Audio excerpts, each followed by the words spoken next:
సత్యాన్వేషకులందరికీ నా నమస్కారాలు, ప్రభు పేరట వందనాలు. ఈ ఎపిసోడ్లో ప్రభురాత్రి భోజన పదార్థాలు సాదృశ్యమా అక్షరార్థమా? ఇదండి ప్రశ్న.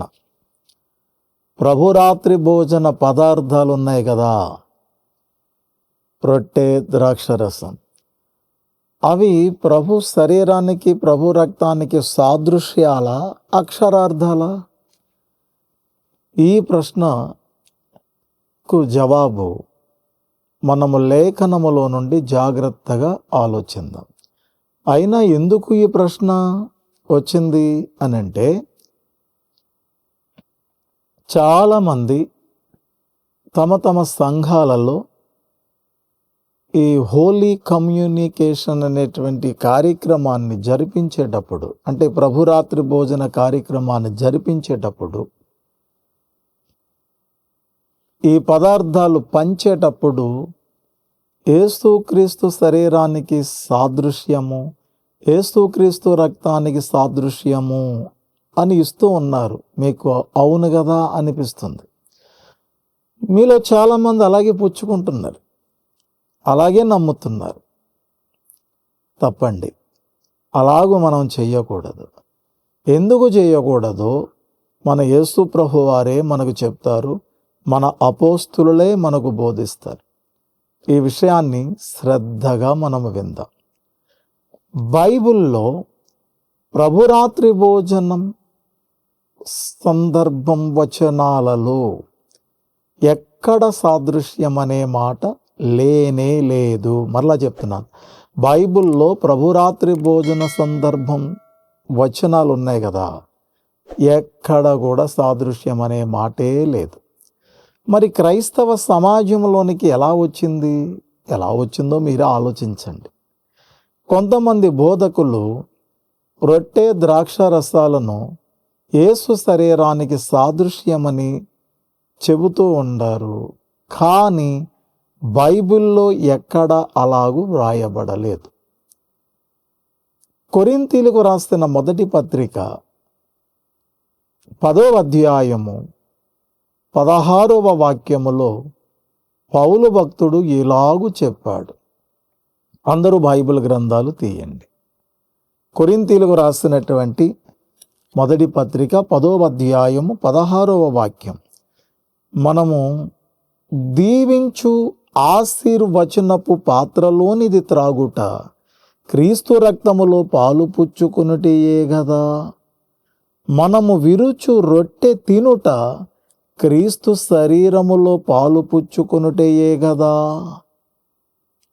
ఎంత అమూల్యమైన మాట అండి. మనము విరుచు రొట్టె క్రీస్తు శరీరములో పాలు పుచ్చుకొనుటయే. Direct statement. మీరు అలా తింటున్నారా? సాదృశ్యం కాదు, నేరుగా తింటున్నారు. మనము దీవించు ఆశీర్వచనపు పాత్రలోనిది త్రాగుట క్రీస్తు రక్తములో పాలు పుచ్చుకొనుటయే కదా. ఎంత వజ్రాల మాట అండి. ఇలా చెప్పాడండి పౌలు గారు. అక్కడ రొట్టె క్రీస్తు శరీరానికి సూచనయే కదా, లేదా సాదృశ్యమే కదా అని అనలేదే. మరి మనం ఎలా అంటున్నాం? మనం అనడానికి ఏ లేఖనములో వ్రాయబడి ఉన్నది? లేఖన ఆధారమేది? మత్తయి సువార్త 26వ అధ్యాయం 26వ వాక్యములో ఇలా వ్రాయబడి ఉంది. వారు భోజనము చేయుచుండగా యేసు ఒక రొట్టె పట్టుకొని దాన్ని ఆశీర్వదించి విరిచి తన శిష్యులకిచ్చి, మీరు తీసుకుని తినుడి, ఇది నా శరీరం అని చెప్పాను, గాని సాదృశ్యం అని చెప్పలేదు. ఒకసారి మరలా చదవండి. మార్కు సువార్త 14వ అధ్యాయం 22వ వాక్యం. మీరు తీసుకొనుడి, ఇది నా శరీరము అనెను. లూకా సువార్త 14వ అధ్యాయం 19వ వాక్యం. ఇది మీ కొరకు ఇయ్యబడుచున్న నా శరీరము, నా రక్తము. ఇవి సాక్షాత్తు యేసువారు పలికిన మాటలండి. వీటిలో ఎక్కడ కూడా సాదృశ్యము అనే మాటే లేదు. సాదృశ్యం అనలేదు, నా శరీరము అన్నారు, పైపెచ్చుకు నా రక్తము అన్నారు. మరి సాదృశ్యం అనే పదం లేనప్పటికీ ఎలా వచ్చేసింది? ఆలోచించాలి.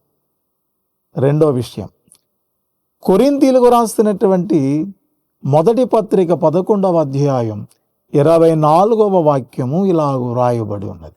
ఇది మీ కొరకు విరవబడిన నా శరీరము అని ప్రభువైన యేసుక్రీస్తు వారు చెప్పిన మాటలనే పౌలు భక్తుడు ఖచ్చితంగా పలికాడు. యేసుక్రీస్తు ప్రభువారు ఏ మాటలో పలికారో తర్వాత అపోస్తులు కూడా అదే మాట పలికారు. ఏది కలపలేదు, తీయలేదు, వాటినే సంఘమునకు నేర్పించారు. బోధకులమైన మనం ఆ పౌలు నేర్పించింది, పేతురు నేర్పించిందే మనము నేర్పించాలి. వాళ్ళు సాదృశ్యమని నేర్పించలేదు, సాదృశ్యమనే మాటే వారు వాడలేదు, మనము కూడా వాడకూడదు. ఒకవేళ ఎవరైనా వాడినా దానిని మీరు అలాగూ నమ్మకూడదు. ఇంత స్పష్టముగా వ్రాయబడిన తర్వాత కూడా ఇంకా సంఘ కాపరులు సాదృశ్యము అని చెప్పడం, విశ్వాసులు కూడా సాదృశ్యము అని నమ్మి పుచ్చుకోవడం అజ్ఞానమే అవుతుందండి. ప్రభురాత్రి భోజనం అనగా ప్రభువు బల్ల ఇచ్చేటప్పుడు రొట్టె ద్రాక్ష రసాలను కేవలం సాదృశ్యం, సింబోల్ అనో లేదా జ్ఞాపకార్థమనో అస్సలు మనము చెప్పకూడదు. అలా చెప్పి ఇవ్వకూడదు. పుచ్చుకునేవారు కూడా అలా నమ్మి పుచ్చుకోకూడదు. అలా చేస్తే ఖచ్చితంగా అది తప్పు అవుతుంది. మన ఆధ్యాత్మిక ఆరోగ్యము పాడవుతుంది. మూడో విషయం, మొదటి కొరింథీ 11వ అధ్యాయము 27వ వాక్యం చూడండి. ఎవడు అయోగ్యముగా ప్రభువు యొక్క రొట్టెను తినును, లేక ఆయన పాత్రలోనిది త్రాగును, వాడు ప్రభువు యొక్క శరీరమును గూర్చియు రక్తమును గూర్చియు అపరాధియగును అన్నాడు. అంటే అయోగ్యంగా ఎవ్వరు ప్రభు యొక్క రొట్టెను, ప్రభు యొక్క రక్తాన్ని తినకూడదు, త్రాగకూడదు అని చెప్పారు. ప్రభు శరీరమని వివేచింపక, నెక్స్ట్ లైన్ చూడండి, ప్రభువు శరీరమని, మీరు తినేది ప్రభు శరీరమని, మీరు త్రాగేది ప్రభు రక్తమని వివేచింపక.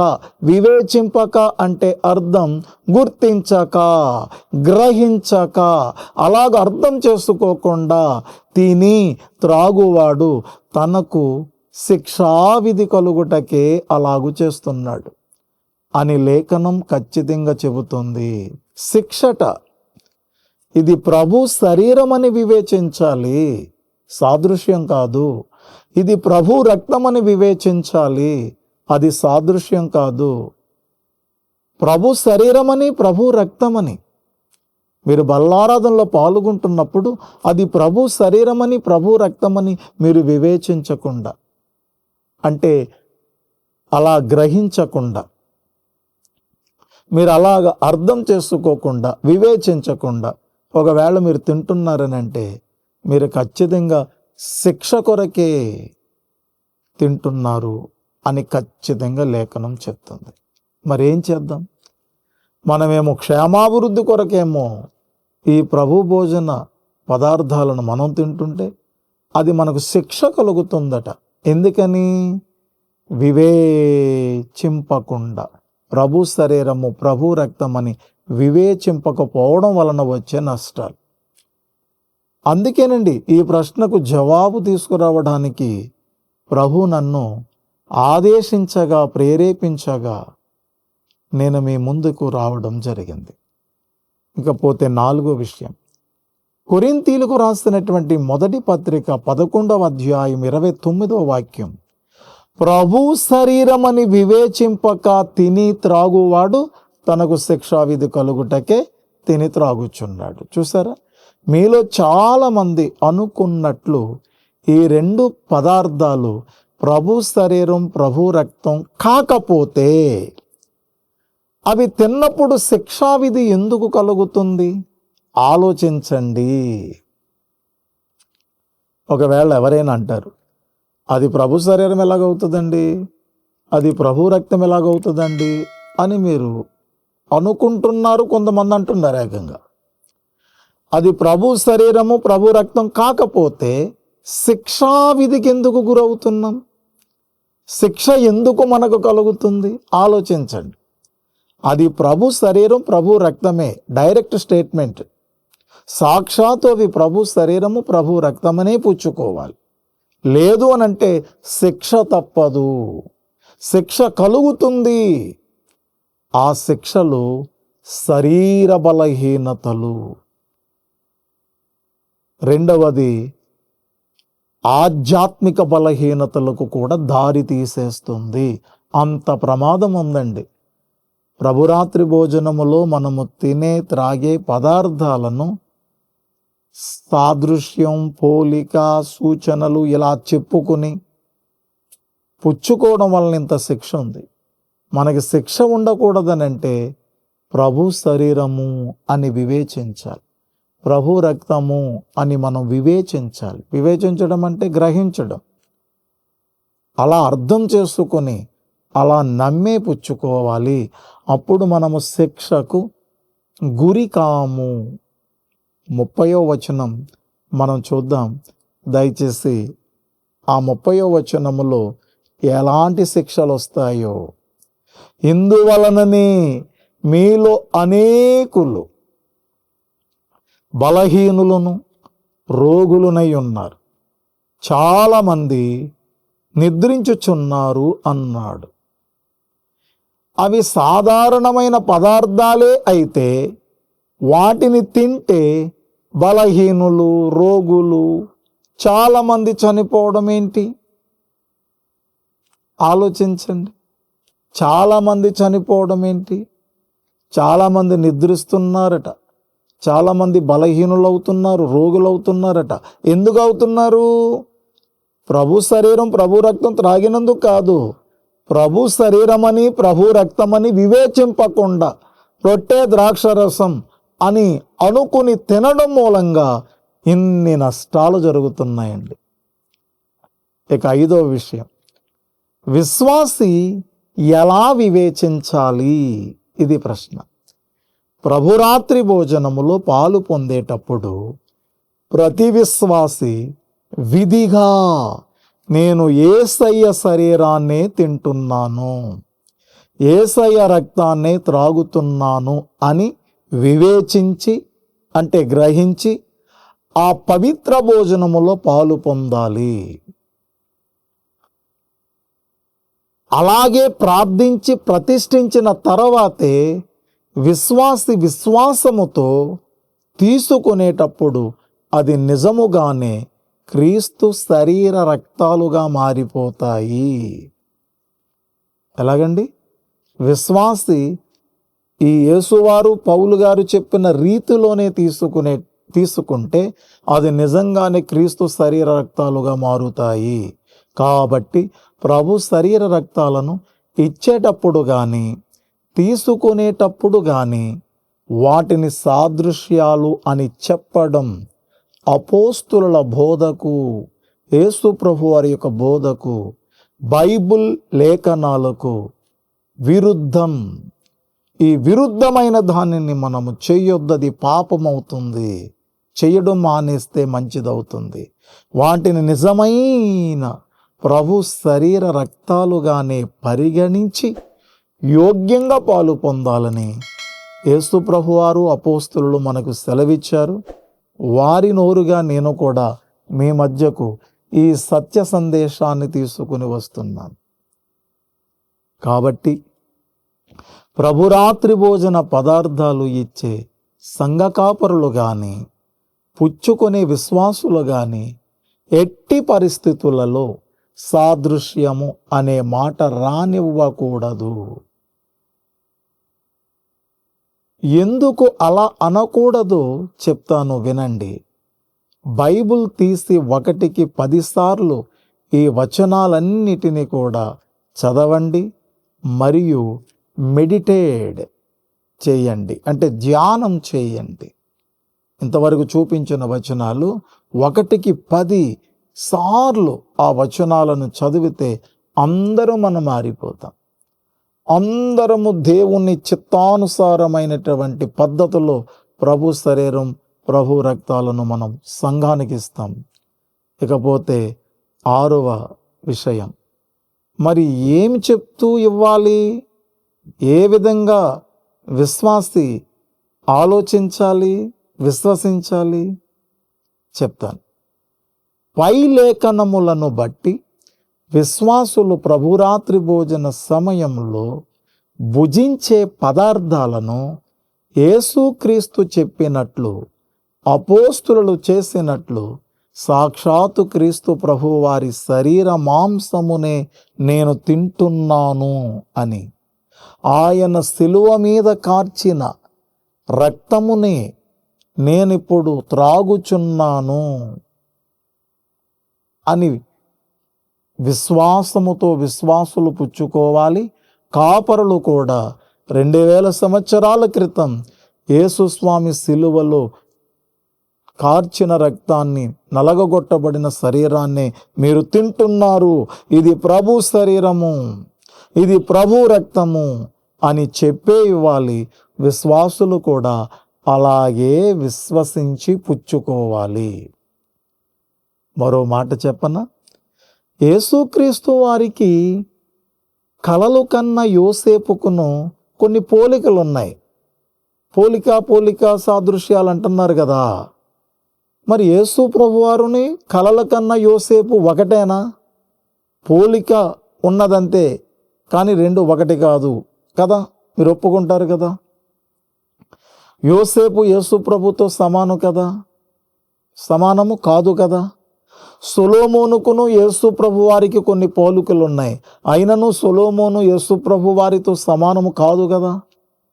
యేసు ప్రభు వారు మనుషుల పోలికగా పుట్టారని ఫిలిప్పీలకు రాసిన పత్రిక 2వ అధ్యాయము 7వ వాక్యంలో చెప్పబడింది.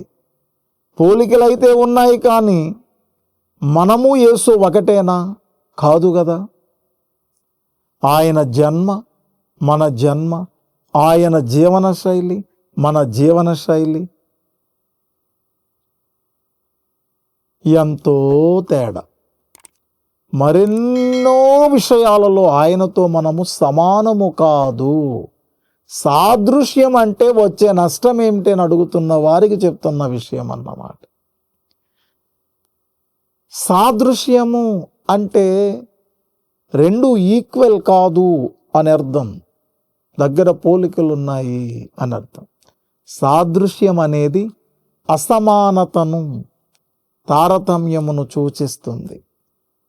సాదృశ్యం అనేది ఎప్పుడు కూడా సమానత్వమును సూచించవు. కాబట్టి ఈ సాదృశ్యం, పోలిక, జ్ఞాపకార్థం అనే మాటలన్నీ కూడా ప్రభురాత్రి భోజన పదార్థాలు ఇచ్చేటప్పుడు మనము వాడకూడదు, ఎట్టి పరిస్థితుల్లోనూ పలకకూడదు. పలికితే దేవుని చిత్తమును తృణీకరించడమే అవుతుందని మీకు నేను మనవి చేస్తున్నాను. దైవజనులారా, దేవుని సంఘ సభ్యులారా, ఇప్పుడైనా మనం మారు మనసు పొందుదాం. ఈ విషయంలో సత్యమైనటువంటి దేవుని రతనాల వాక్యాలను ఆధారం చేసుకొని మనం ప్రభు బలలో పాల్గొనేటప్పుడు మీరు కూడా ఇది సాక్షాత్తు యేసు ప్రభు శరీరమేనని, యేసు ప్రభు రక్తమేనని మీరు పుచ్చుకోవాలని డైరెక్ట్ స్టేట్మెంట్ ఇస్తున్న యేసు ప్రభు వారిని, అపోస్తులను సగౌరవిస్తూ మీరందరూ కూడా లేఖనానుసారమైన పద్ధతిలో ఈ బల్లారాధనను కొనసాగించాలని ప్రేమపూర్వకంగా మీకందరికీ తెలియచేస్తున్నాను. దేవుడు మనలను తన కృపచేత నింపి మరో ప్రశ్నకు మరో ఎపిసోడ్లో కలిసేటట్లు దేవుడు చేయునుగాక.